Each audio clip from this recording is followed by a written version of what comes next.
Hey, what's going on guys? Jake Verdon Tech here, back with another video. And as you can see today, we did a Joycon mod for my new OLED Nintendo Switch. And in this video, we are building what I believe is probably the cleanest Nintendo Switch OLED model that you can build right now with modded Joy-Cons or any sort of other mods right now that you can do to the OLED Nintendo Switch. And we are going to do more of a walkthrough in this video on disassembling your Joy-Cons and doing these modifications to your Joy-Cons, as I did do a video about this a while back, but it wasn't necessarily a step-by-step guide on modifying your Joy-Cons. It was more of just a walkthrough and whether or not it's worth it to mod your Joy-Cons. So we're going to walk through and I'm going to show you guys how you can disassemble your Joy-Cons and do this mod. It's really not too bad as far as the disassembly goes. You're really just taking it apart to put it back together. No soldering involved or anything like that. And this is without swapping the shells. So I will leave a link to the video that I did prior, as we did do a full shell swap. But since we purchased the Nintendo Switch OLED model with the white Joy-Cons and white dock, normally these buttons are usually black, as I'm sure you're all familiar with. The A, B, X, Y buttons, your arrow buttons, your thumbsticks. Pretty much it's just two-tone black and white. Looks really good.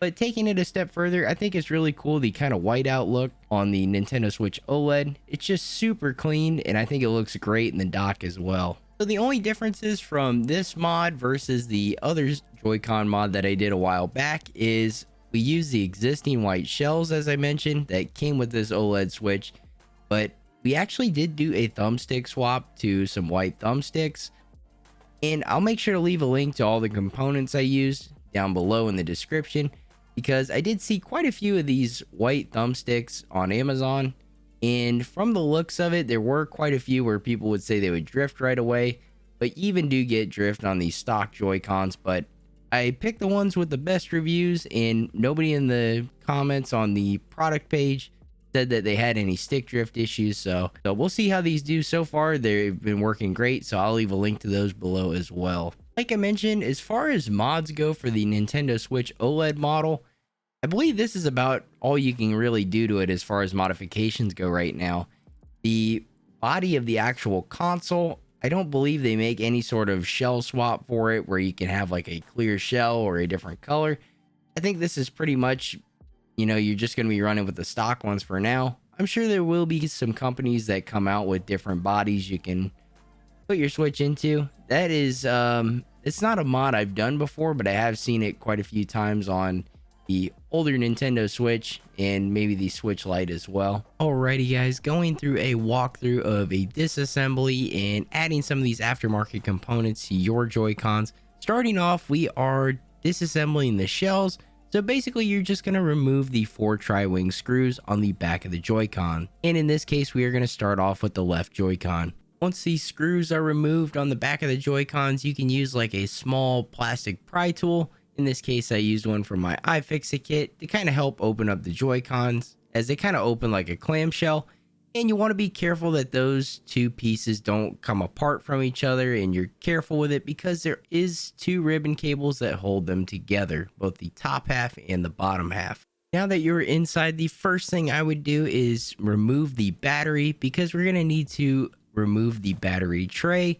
So just use a pry tool or something like that to get up under the battery. It might have a little bit of sticky adhesive on it, but it should come right out, and make sure you unhook it from the board. Once the battery is removed, you can work on removing the battery tray by undoing the Phillips screws that you'll find at the corners and at the middle of the battery tray. Some of these center battery tray screws are just kind of pass-through, so you don't have to undo them right there and then.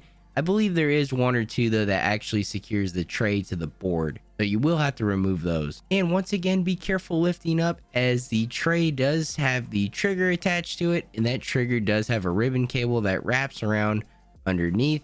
So lift up carefully and you can just kind of set it off to the left side.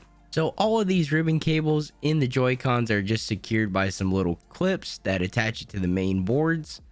So you can just lift up on the one side of these. I used like a pair of tweezers from my iFixit kit and carefully lifted the clip, then removed the ribbon cable. So we are going to detach the main board from this Joy-Con because we'll need to get to the buttons underneath. And as you can see, we have a couple rubber membranes that help secure the buttons, so you can remove those and swap out the buttons. And before moving the main board, I did go ahead and remove the ribbon cables coming from both the minus button on the Joy-Con and the one coming from the joystick on this Joy-Con.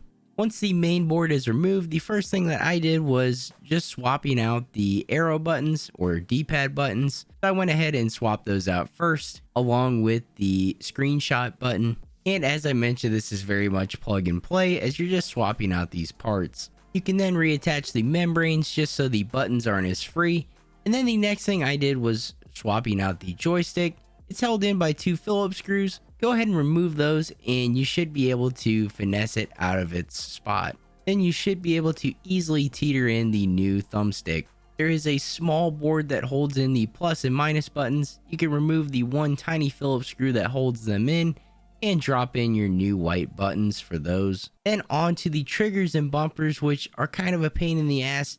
You definitely want to be mindful of the small springs that keep the tension on those and make sure you don't lose them during disassembly. The bumper is pretty free, it comes out very easily, but the trigger on the other hand is actually attached to the battery tray, and you'll have to go on the other side and kind of pry and teeter it off of the knobs that hold it securely, and you will kind of reassemble it the same way it came off, but just by pushing the new one back on with the springs aligned properly. Once you have everything in place and the right bumper aligned, you can go ahead and reattach the battery tray. And of course, once you have that trigger swapped out, so you can go ahead and re-secure the battery tray and start reassembling the Joy-Cons. And pretty much it's identical to the same way you took it apart.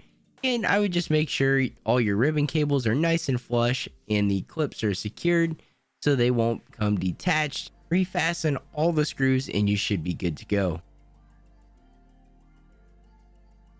Discussing the second Joy-Con, this one being the right Joy-Con, it's pretty much the same process when it comes to disassembly and adding these new components.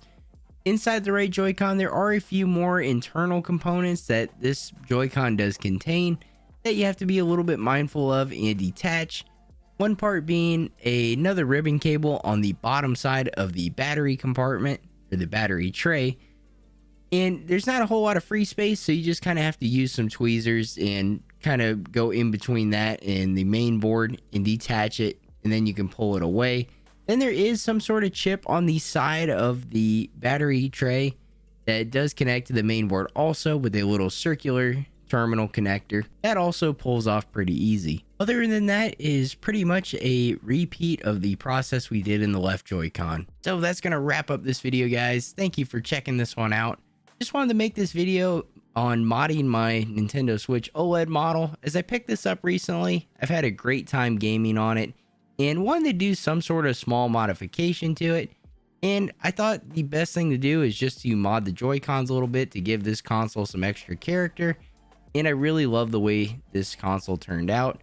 I know it's just a Joy-Con mod, but I think it really goes a long way and it looks really good. So just wanted to make this video attempting to build the cleanest Nintendo Switch OLED that we can build right now. And I think we've pretty much hit the mark on that. And two, I wanted to do a little bit more of a step-by-step walkthrough on disassembling your Joy-Cons and swapping out some of the components as we did in this video. So thank you guys for checking this one out. If you enjoyed the video and found it helpful, make sure to drop a like on it. And if you want to see more tech related videos like this one, be sure to subscribe. As always, guys, thank you for watching and I'll see you in the next video.